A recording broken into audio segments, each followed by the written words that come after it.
संजय बोला, हे राजन, उस प्रकार करुणा से व्याप्त, आंसुओं से पूर्ण तथा व्याकुल नेत्रों वाले और शोक करते हुए उस अर्जुन को तब भगवान कृष्ण ये बोले, हे अर्जुन, तुझे ऐसी गंभीर नाजुक समय और स्थान में यह अज्ञान क्यों और कैसे प्राप्त हो गया है?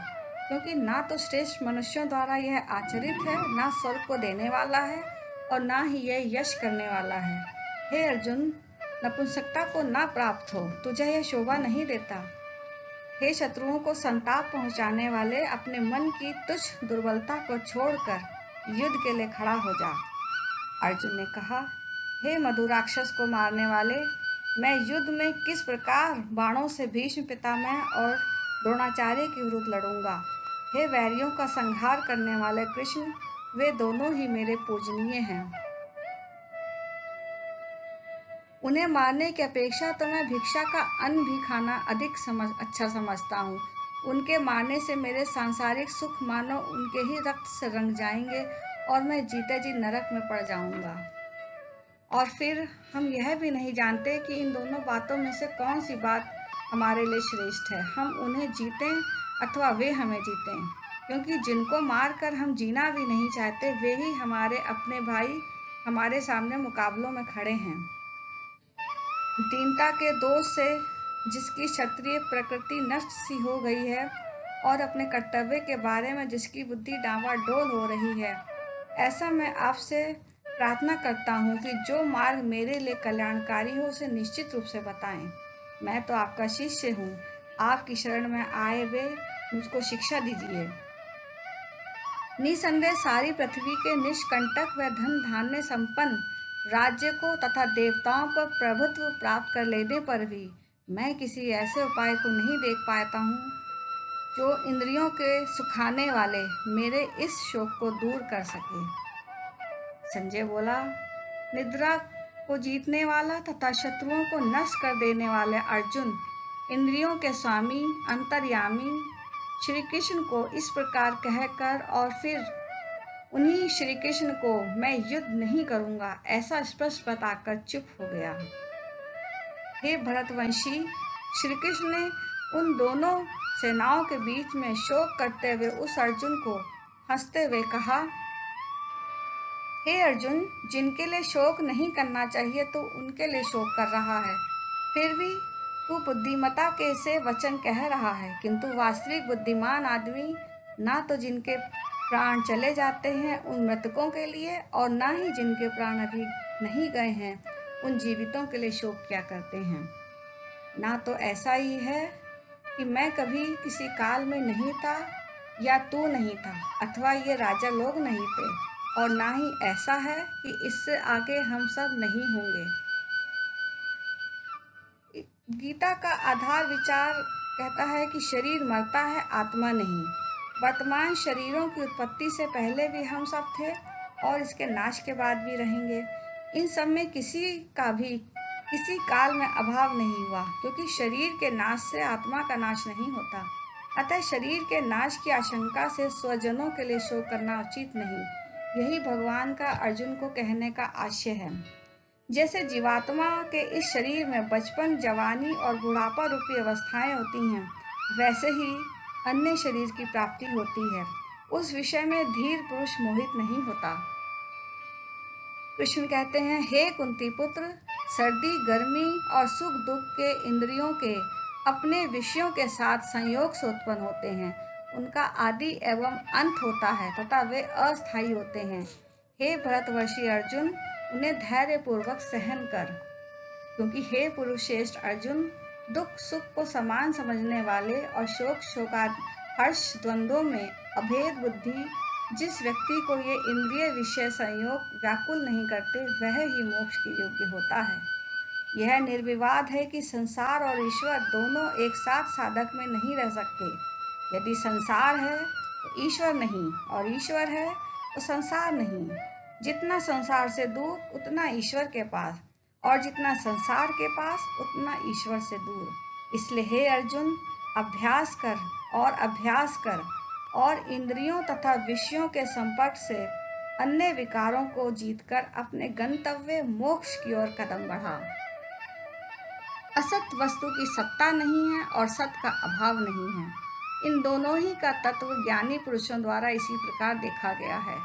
सत अर्थात सदा रहने वाला, जिसका कभी अभाव नहीं होता। इसका परिवर्तन अथवा नाश किसी भी अवस्था में किसी भी कारण से नहीं होता। यानी यह सदा एक रस, अखंड और निर्विकार रहता है। यह सर्वद्रष्टा, सर्वज्ञ, सर्व अंतर्यामी आत्मा है।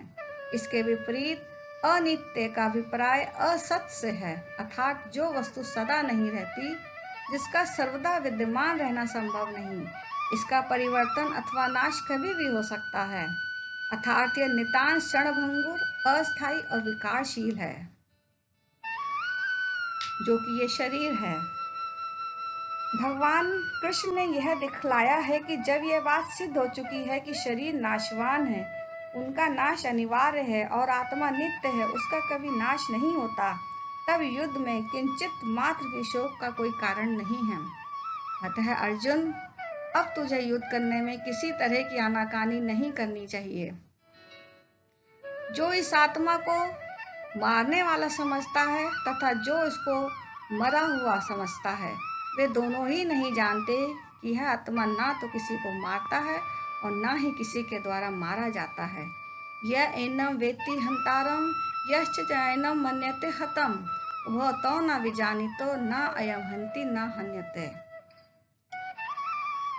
यह आत्मा कभी पैदा व मरता नहीं है। यह अजन्मा, सदा रहने वाला, सदा एक रूप में स्थित तथा एक रस रहने वाला है और यह शरीर के मारे जाने पर भी नहीं मारा जाता।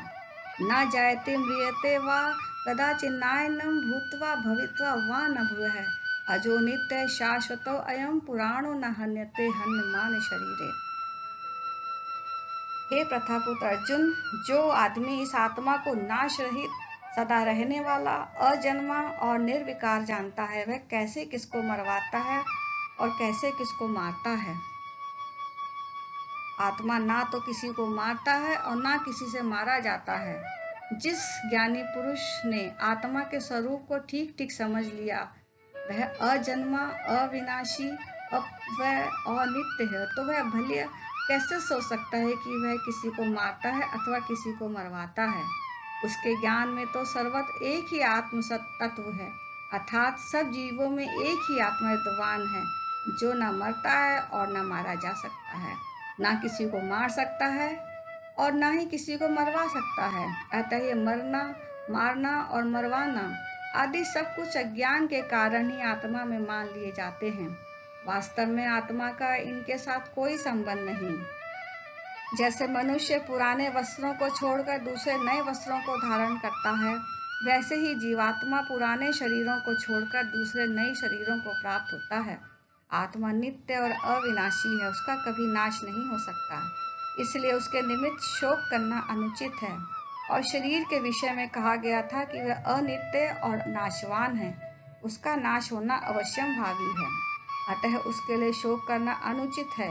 किंतु आत्मा का जो एक शरीर से संबंध छूटकर दूसरे शरीर से स्थापित होता है, उसमें तो उसे अत्यंत कष्ट होता है।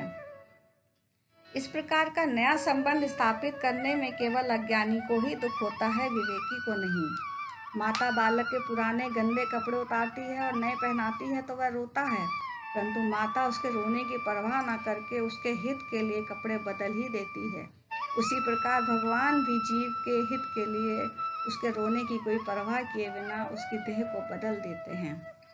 इस आत्मा को शस्त्र नहीं काट सकते, इसको आग नहीं जला सकती, इसे जल नहीं गला सकता और इसे हवा भी नहीं सुखा सकती।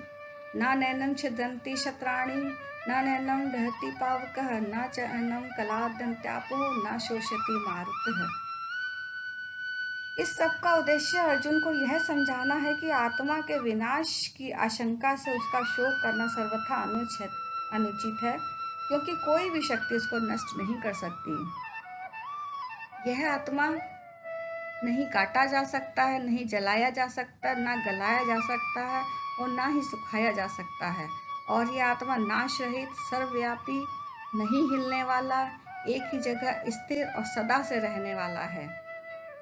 यह आत्मा इंद्रियों द्वारा प्रत्यक्ष रूप से नहीं जाना जा सकता, यह मन के द्वारा भी नहीं सोचा जा सकता और ये विकार रहित कभी ना बदलने वाला है और इसके विषय में कहा जाता है, इसलिए हे अर्जुन, इस आत्मा को ऐसा जानकर तुझे शोक करना उचित नहीं है। भगवान ने आत्मा को अजन्मा और अविनाशी बतलाकर उसके लिए शोक करना अनुचित सिद्ध किया था। यदि औपचारिक रूप से आत्मा को जन्मने और मरने वाला मान लिया जाए तो भी उसके लिए शोक करना अनुचित है, क्योंकि पैदा हुए आत्मा की मौत निश्चित है और मरे हुए आत्मा का जन्म निश्चित है। इसलिए इसे निरुपाय विषय में भी तेरा मृत्यु पर शोक करना उचित नहीं है। जब आत्मा जन्म के बाद मरण और मरण के बाद जन्म नितांत निश्चित एवं असंभावी है, तो उसमें किसी प्रकार का हेर फेर अथवा अदल बदल संभव नहीं। तो हे अर्जुन, तेरे इन सब सगे संबंधियों तथा सखा साथियों को भी मरने से कोई रोक नहीं सकता। ऐसी स्थिति में तेरा इनकी मृत्यु के भय से शोक करना मूर्खता में निरर्थकता नहीं और क्या है। इस प्रकार दोनों ही मतों के अनुसार आत्मा के लिए शोक करना सर्वथा अनुचित है। यही श्री कृष्ण का कथन आशय है। हे भरत की संतान अर्जुन, सारे प्राणी जन्म से पहले शरीर वाले थे और मरने के बाद भी शरीर वाले होंगे। केवल बीच में ही वर्तमान शरीर वाले प्रतीत होते हैं। फिर उस विषय में क्या चिंता करनी। जैसे स्वप्न की सृष्टि स्वप्न काल से पहले या पीछे नहीं है, केवल स्वप्न काल में ही मनुष्य का उसके साथ संबंध प्रतीत होता है, वैसे ही स्थूल शरीरों के साथ प्राणियों का संबंध भी कुछ काल के लिए ही होता है। स्वप्न के सदृश स्थूल शरीर भी अनित्य है, एक भ्रम है, धोखा है। इसलिए हे अर्जुन, तेरे अपने पक्ष के तथा शत्रु पक्ष के सभी योद्धाओं के शरीरों को कभी ना कभी कैसे ना कैसे नष्ट होना ही है। तू चाहे लड़ या मत लड़, उससे कोई अंतर नहीं पड़ने वाला। सो शरीर नाश के लिए शोक करना ज्ञान मात्र है। हे भरत की संतान अर्जुन, सब जीवों के शरीरों में स्थित यह आत्मा सदा ही नाश रहित है, इसलिए सभी प्राणियों के लिए तुझे शोक करना उचित नहीं है। और अपने क्षत्रिय धर्म को देख कर भी हे अर्जुन, तुझे लड़ने में कोई संकोच नहीं करना चाहिए, क्योंकि एक क्षत्रिय के लिए धर्म युद्ध से लड़ने से बढ़कर कोई और श्रेष्ठ कर्तव्य नहीं। हे अर्जुन, बिना इच्छा किए अपने आप प्राप्त हुए और खुले हुए स्वर्ग के द्वार रूपी ऐसे धर्म युद्ध को तो केवल भाग्यशाली क्षत्रिय ही प्राप्त करते हैं। यहाँ अर्जुन को यह बताया गया है कि वह इस युद्ध को अपने आप से प्राप्त नहीं हुआ है, क्योंकि पांडवों ने कभी यह युद्ध नहीं चाहा था, उन पर तो इसे दुर्योधन ने थोपा है। सो अपनी इच्छा के विरुद्ध भी पांडवों को तो बाध्य होकर यह युद्ध करना पड़ रहा है। साथ ही यह युद्ध खुले हुए स्वर्ग के द्वार के रूप में है। अतः शास्त्रों में कहा गया है कि धर्म युद्ध में मरने वाले लोग सीधे स्वर्ग जाते हैं। कृष्ण कहते हैं, किंतु हे अर्जुन, तू इस धर्म युद्ध को नहीं करेगा तो अपने धर्म और यश को खोकर पाप को प्राप्त होगा।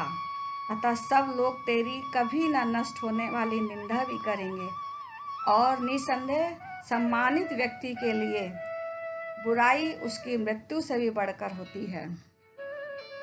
दोनों पक्षों के वीर योद्धा तुझे डर के कारण युद्ध से भागा हुआ समझेंगे और इस प्रकार जिनके द्वारा तू अब बहुत सम्मानित है उनके लिए भी छोटा बन जाएगा। तेरी वैरी और तेरे वीरता की बुराई करते हुए तेरे विषय में बहुत से ना कहने योग्य बातों को कहेंगे, तब उससे अधिक दुख और क्या होगा। यदि युद्ध में मारा गया तो तू सुख को प्राप्त करेगा और यदि जीत गया तो पृथ्वी के राज्य को भोगेगा। इसलिए हे अर्जुन, युद्ध करने के लिए दृढ़ निश्चय करके अब तू खड़ा हो जा।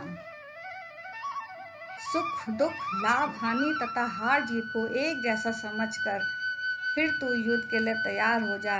इस प्रकार तू पाप को प्राप्त नहीं होगा। कृष्ण कहते हैं, हे अर्जुन, समबुद्धि तेरे लिए अब तक ज्ञान योग के विषय में कही गई है और अब तू इसी को कर्म योग के विषय में सुन। जिस बुद्धि से युक्त हुआ तू कर्मों के बंधन को पूरी तरह छोड़ देगा। इस कर्मयोग में आरंभ का अर्थात बीज का नाश नहीं होता है और ना ही इसमें उल्टा फल है। और तो और इस कर्म कर्म योग रूप धर्म की थोड़ी सी साधना जन्म मृत्यु रूप महान भय से रक्षा कर देती है। जिसकी बुद्धि अस्थिर है व चंचल है, उसके लिए विचार बहे हुए चलायमान होते हैं और इस प्रकार एक ईश्वर पर केंद्रित रहने की बजाय उसका ध्यान संसार के असंख्य पदार्थों, व्यक्तियों तथा कर्मों में पग पग पर भटकता रहता है।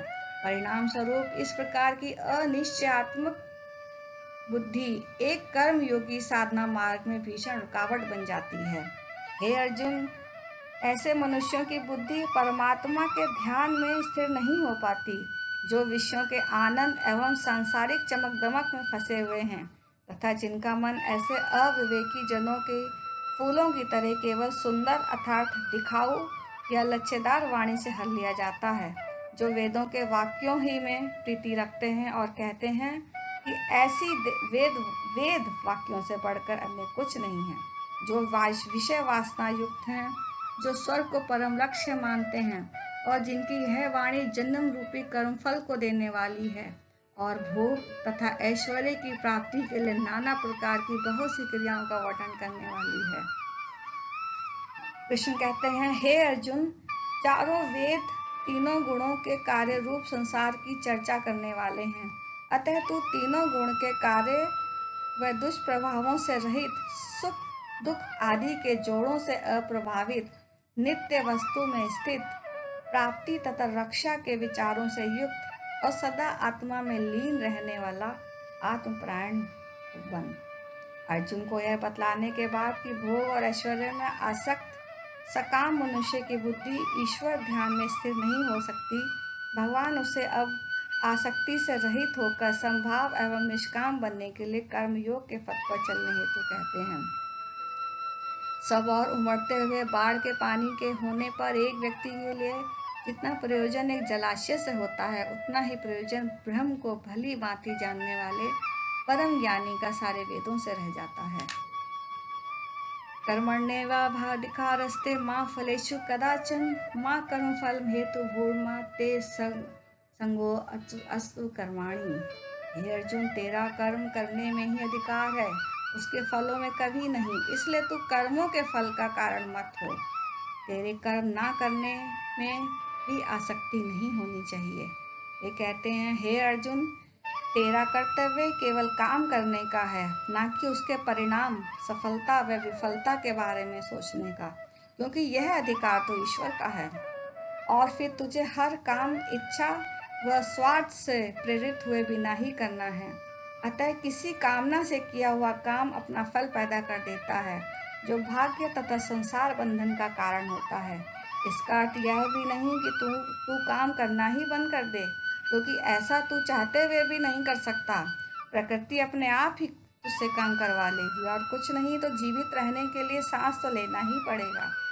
सो काम तो निरंतर करते ही रहना है, किंतु बिना लिप्त हुए और बिना किसी इच्छा के। हे अर्जुन, तू आसक्ति को छोड़कर तथा सफलता और विफलता में एक जैसा बनकर योग में स्थित हुआ कार्यों को कर, क्योंकि हर परिस्थिति में समान भाव से बने रहना ही योग कहलाता है। अर्जुन को ऊपर कहा गया है कि वह किसी इच्छा को लेकर काम ना करे, ताकि वह कर्मों के फल अर्थात जन्म मृत्यु बंधन का कारण ना बन सके, और कर्म ना करने में भी उसे आसक्त नहीं होना चाहिए, अर्थात उसे कर्मों का त्याग भी नहीं करना चाहिए।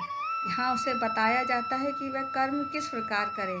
सबसे पहले उसे अपने मन में किसी प्रकार का लगाव नहीं रखना चाहिए। फिर सफलता तथा असफलता में अपने मन में किसी प्रकार का विकार न आने दे। काम बन गया तो खुशी के मारे पागल ना हो जाए, और यदि नहीं बना तो मरने मारने पर उतारू ना हो जाए।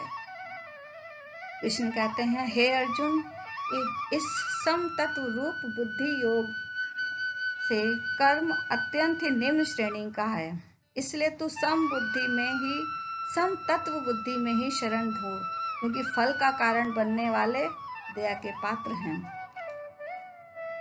सम तत्व बुद्धि से युक्त साधक पुण्य और पाप दोनों को ही इस जीवन में छोड़ देता है, अर्थात उनसे मुक्त हो जाता है।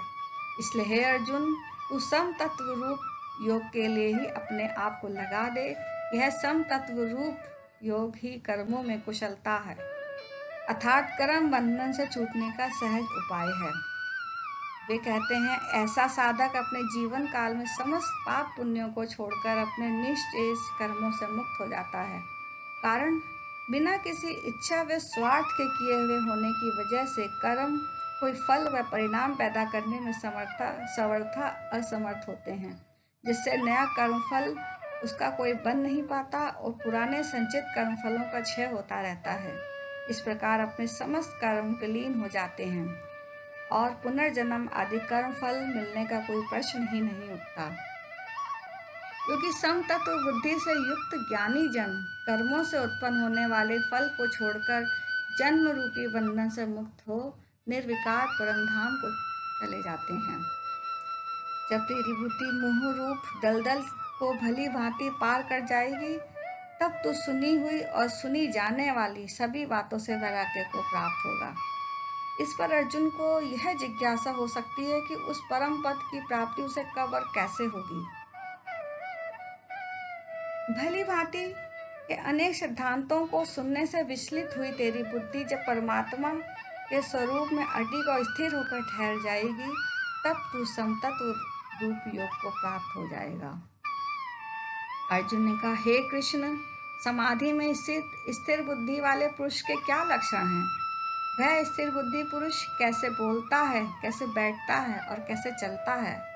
श्री कृष्ण कहते हैं, हे अर्जुन, जब कोई पुरुष मन में स्थित संपूर्ण इच्छाओं को पूरी तरह छोड़ देता है और आत्मा से आत्मा में ही संतुष्ट हो जाता है, तब वह स्थित प्रज्ञ या स्थिर बुद्धि वाला कहलाता है। आत्मा से आत्मा ही संतुष्ट से अभिप्राय जब साधक के अंतःकरण में समस्त कामनाओं का सर्वथा अभाव हो जाता है और यह नश्वर स्थूल संसार उसके लिए नितांत नीरस व फीका बन जाता है, तब वह सुख व शांति को बाहर की बजाय मन के भीतर खोजता है। दूसरे शब्दों में, उसका जीव आत्मा में प्रविष्ट होकर तद्रूप और तन्मय बन जाने की घोर साधना द्वारा अलौकिक सुख और आनंद की अनुभूति करने लगता है। अर्जुन ने स्थित प्रज्ञ के विषय में 4 बातें पूछी थीं। उसके क्या लक्षण हैं, वह कैसे बोलता है, वह कैसे बैठता है, वह कैसे चलता है। दुखों में जिसका मन शुद्ध न होता हो, सुखों में जिसकी लालसा न हो, तथा जो लगाव, डर तथा गुस्से से शून्य हो, अर्थात इनसे प्रभावित न होता हो, ऐसा ध्यानशील मनुष्य स्थिर बुद्धि अर्थात स्थित प्रज्ञ कहलाता है। जो पुरुष सब वस्तुओं के प्रति राग रहित है तथा सभी अच्छी वस्तुओं के प्राप्त होने पर प्रसन्न नहीं होता और सभी बुरी वस्तुओं के मिलने पर नाराज नहीं होता, उसकी बुद्धि स्थिर है। स्थिर प्रज्ञ कैसे बैठता है, इसका उत्तर देते हुए कृष्ण कहते हैं कि उसकी इंद्रियों का सर्वथा उसके वश में हो जाना और आसक्ति से रहित होकर अपने अपने विषयों से हट जाना ही स्थिर प्रज्ञ मनुष्य का बैठना कहलाता है। कछुआ सब ओर से अपने अंगों को जैसे समेट लेता है, वैसे ही जब पुरुष अपनी इंद्रियों के विषय से हटा लेता है, तब उसकी बुद्धि स्थिर होती है। इंद्रियों के द्वारा विषयों को ग्रहण न करने वाले मनुष्य के विषय तो निवृत्त हो जाते हैं, परंतु उनमें रहने वाली आसक्ति निवृत्त नहीं हो पाती। इस स्थित प्रज्ञ मनुष्य पुरुष की तो आसक्ति भी परमात्मा का साक्षात्कार करके ही निवृत्त होती है। हे अर्जुन, पूर्णता के लिए संघर्ष करते हुए एक बुद्धिमान मनुष्य भी मन को प्रचंड शक्तिशालिनी यह इंद्रियां बलपूर्वक बड़े वेग से उखाड़ फेंकती हैं, अर्थात उसको अस्थिर बना देती हैं। उनका कहने का कथन है कि प्रमथनशील इंद्रियां विषयासक्ति के कारण एक बुद्धिमान विवेकी यत्नशील मनुष्य के मन को भी बलपूर्वक विषय में प्रवृत्त कर देती हैं, तथा साधारण लोगों की तो बात ही क्या। अतः स्थित प्रज्ञ अवस्था प्राप्त करने वाले मनुष्य को आसक्ति का सर्वथा त्याग करके इंद्रियों को पूर्ण रूप से अपने वश में करने का जी तोड़ प्रयत्न करना चाहिए। इसलिए साधक को चाहिए कि वह अपनी उन सब इंद्रियों को नियंत्रण में करके एकाग्रचित्त हुआ मुझ में ही ध्यान लगाए हुए बैठा हो। क्योंकि जिस साधक की इंद्रियां उसके वश में होती हैं उसकी ही बुद्धि स्थिर होती है। विषयों का चिंतन करने वाले पुरुष उन विषयों में आसक्ति हो सकती है। आसक्ति से उन विषयों को प्राप्त करने की कामना पैदा होती है और उस कामना में विघ्न पड़ने से क्रोध उत्पन्न होता है। स्थिर प्रज्ञ मनुष्य कैसे चलता है, इसका उत्तर देते हुए कृष्ण कहते हैं, क्रोध से मूढ़ भाव उत्पन्न होता है अर्थात मति पर पर्दा छा जाता है। मूढ़ भाव से स्मरण शक्ति उलझ जाती है। स्मरण शक्ति में उलझन होने से बुद्धि का नाश होता है। बुद्धि का नाश होने से मनुष्य स्वयं ही नष्ट हो जाता है। परंतु आत्मसंयमी साधक प्रेम तथा ईर्ष्या से रहित और अपने वश में की हुई इंद्रियों द्वारा विषयों में विचरण करता हुआ आंतरिक प्रसन्नता को प्राप्त होता है। आंतरिक प्रसन्नता के प्राप्त होने पर इसके सारे दुखों का नाश हो जाता है, क्योंकि प्रसन्न चित्त वाले बुद्धि शीघ्र ही सब ओर से हटकर एक परमात्मा में ही भली भांति स्थिर हो जाते हैं। अस्थिर चित्त मनुष्य की एक निष्ठ बुद्धि नहीं होती और ना ही ईश्वर में ध्यान लगाने की क्षमता। ऐसी क्षमता से विहीन व्यक्ति को शांति नहीं मिलती और शांति शून्य मनुष्य को सुख कहाँ से मिल सकता है। क्योंकि जल में चलने वाली नाव को जैसे तेज हवा हर लेती है अर्थात निर्धारित मार्ग से हटा देती है, वैसे ही विषयों में विचरती हुई इंद्रियों में से जिस किसी इंद्रिय का साथ मन रहता है वह एक ही इंद्रिय इस पुरुष की बुद्धि को छीन लेती है और मोक्ष के निर्धारित मार्ग से हटा देती है। इसलिए हे शक्तिशाली भुजाओं वाले अर्जुन, जिस साधक की इंद्रियां वश में की हुई हैं उसी की बुद्धि स्थिर है। सारे प्राणियों के लिए जो रात है योगी पुरुष उसमें जागता है, वह उसका दिन है।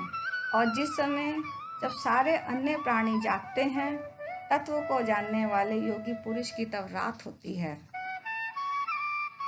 जैसे नदियों वर्षा आदि का जल स्थिर मर्यादा वाले समुद्र में उसको विचलित ना करते हुए समा जाते हैं, वैसे ही संपूर्ण इच्छाएं स्थित प्रज्ञ मनुष्य में किसी प्रकार का विकार उत्पन्न किए बिना ही समा जाते हैं। जो पुरुष संपूर्ण अभिलाषाओं को त्याग कर ममता रहित, अहंकार रहित और इच्छा रहित हुआ विचरता है वही शांति को प्राप्त होता है। हे प्रथा के पुत्र अर्जुन, यह ब्रह्म को प्राप्त हुए पुरुष की अवस्था है। इसको प्राप्त होकर योगी कभी मोह माया में नहीं फंसता और मरण काल में भी इस ब्रह्मी स्थिति में रहकर ब्रह्मानंद को प्राप्त हो सकता है। यह श्री कृष्ण और अर्जुन के संवाद में सांख्य योग नाम का दूसरा अध्याय यहाँ समाप्त होता है। यद्यपि इस अध्याय में क्षत्रियत्व का वर्णन करके कर्म योग स्वरूप को ही समझाया गया है, अतः इस अध्याय का नाम सांख्य योग ही रखा गया है।